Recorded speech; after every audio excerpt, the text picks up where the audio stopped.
Hi, this is Chris. Welcome to video number 6 of my 52 video series.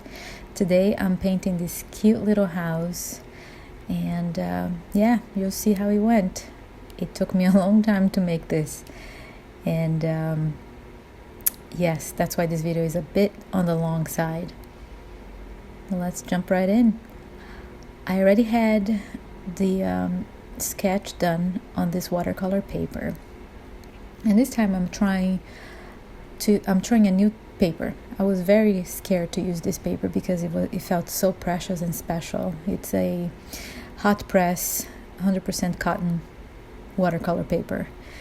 And I have to say it's a completely different experience painting on this kind of paper. I got used to that Canson, I don't even know what material that is, but it's cold press, so it's very smooth. And this one, it's rough. It has a bunch of ridges and the water spreads differently, but I think it's nicer. I really enjoyed painting on this paper. So here, the first thing I did here was to wet the whole area where I'm going to make some bricks, where they're going to be the red bricks. And then I came in with the pigment. And the reason I did it that way is because I want the colors to be blurry where they connect.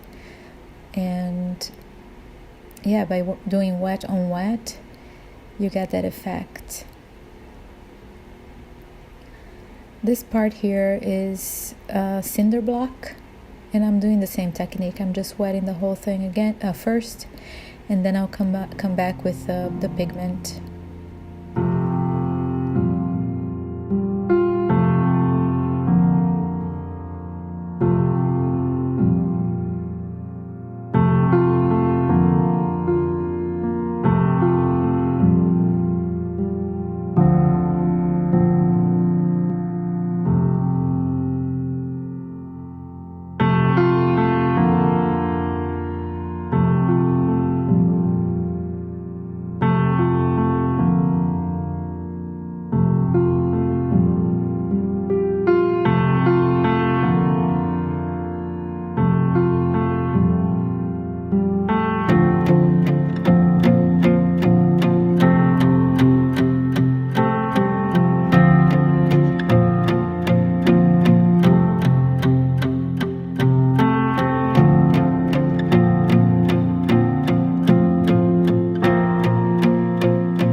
This house took, I don't know, I would say about 4 hours to complete, beginning to end. And this time it took longer than I expected because I wanted to add more detail to it. So, more detail, more time required. This part here is my favorite part of this house. It's the color I picked is a nice little blue, and I just think it looks really nice.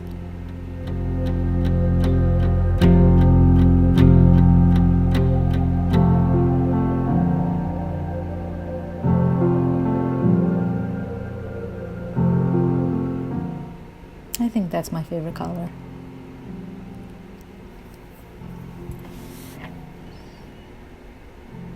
Oh, and notice that we have little red bricks there that you didn't see me do because I forgot to record.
off to the roof. At this point, I wasn't very sure what color I wanted to make this roof. It was, in the picture I had, the roof is a little yellowish.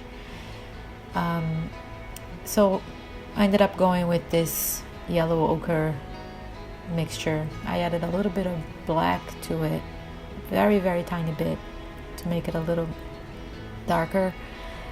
And yeah, and I used again the same technique as before. I wet the area that I want to color first, and then I apply the pigment.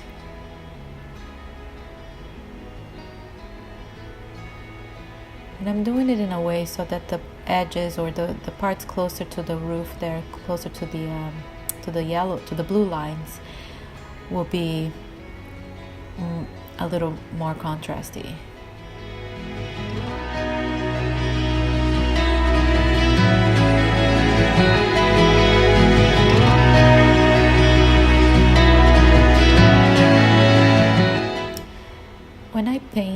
When I illustrate houses, I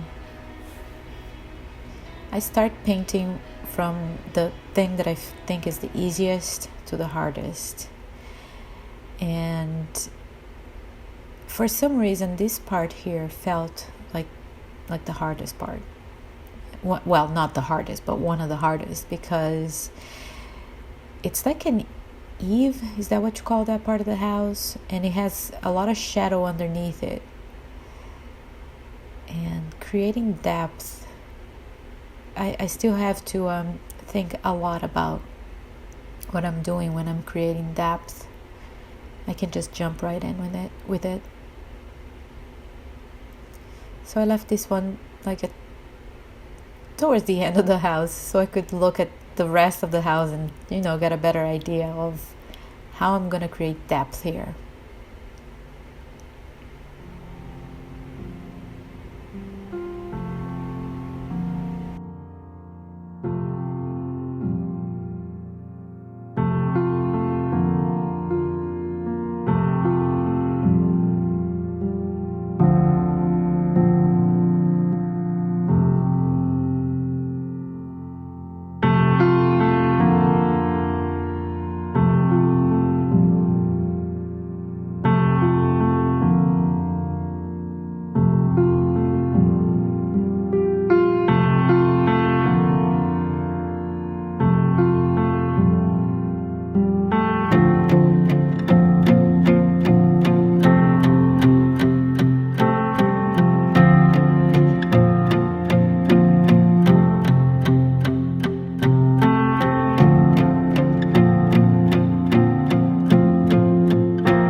Now it's time to add some more shadows. And I have something with the purplish shadows. I want my shadows to be purple, or have like a hint of purple in them. I just think they're so pretty like that.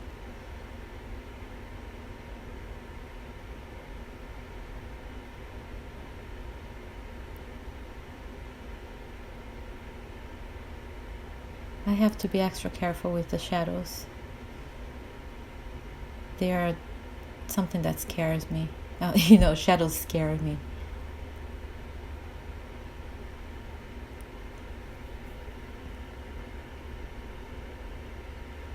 The shadows is what makes shadows is what make your paintings come alive, right? It gives it so much contrast. It gives it depth.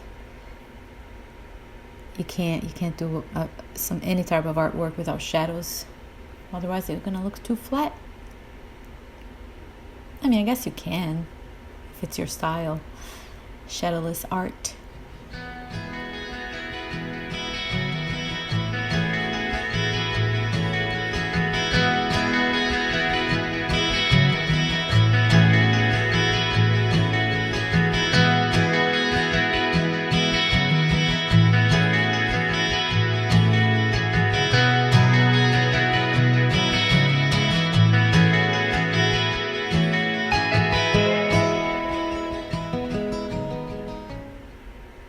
There, now I'm scrubbing to make that line a little more defined.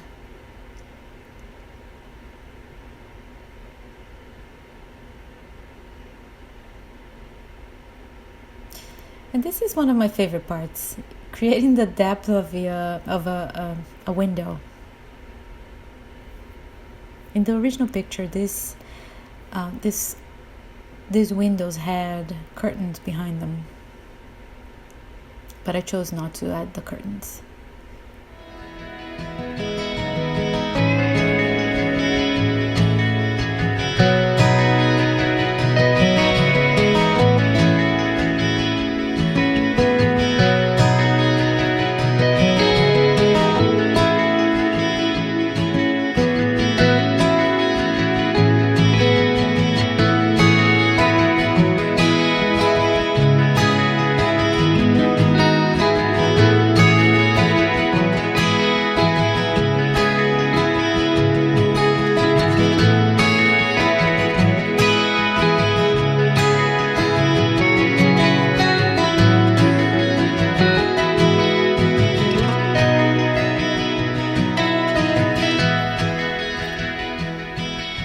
Look how the color spreads on this paper. It's very different, and I love it. And it seems like the paper stays wet a little longer, which gives you time to, work that paint a little more if you have to. I think I'm sold. I'm sold on hot press paper.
back into those windows to fix the edges. I didn't like how they were not very straight.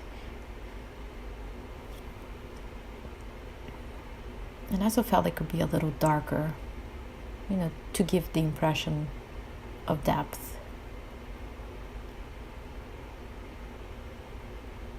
Time for the sky. So sometimes I start with the sky right away because the sky is the easy part, right? And that will set the tone for the rest of the house. But in this case, I wasn't sure how this house was gonna come out. So I figured, no, let me just start with the house and I'll do the big elements later. And one funny thing that happened while I was doing this sky was I put the paint down, and immediately I thought it was too dark. It was just too dark. It's too blue. And I just wanted to erase that blue. And I didn't have to move quick. This is like a sped up version of it, but I still had to move quick. My solution for that was to dab a wet paper towel onto that blue, just to soften it up a little more. And it worked out fine. Look at that. I was kind of happy with how it looked in the end. Just removing some of the pigment made the blue of the sky be exactly the color I wanted it to be. And then I had to add some trees around the house, and some vegetation.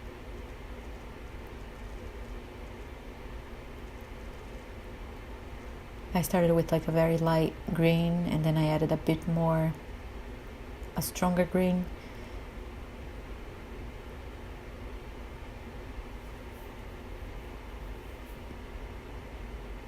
And this is my artistic license at work. I am adding another red fence over there. The original house did not have a red fence, but I thought it would be cool if it did.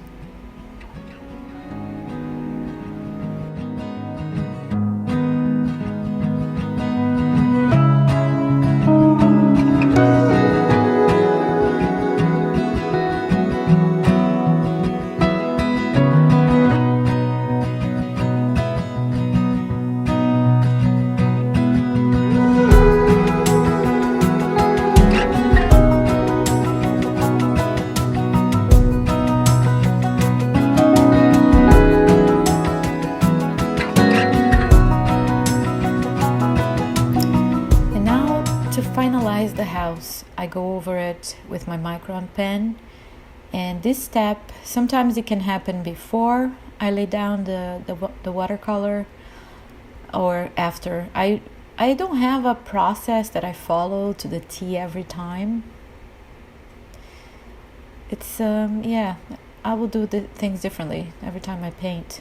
Sometimes I'll start with the sky, sometimes I'll start with the house, sometimes I'll have the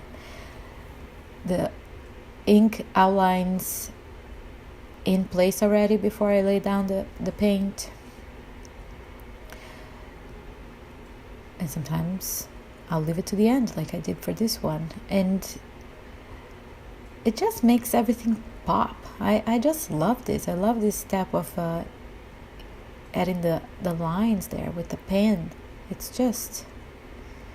It seems like it brings your paint into a new level when you add that one touch.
getting to the end of the video.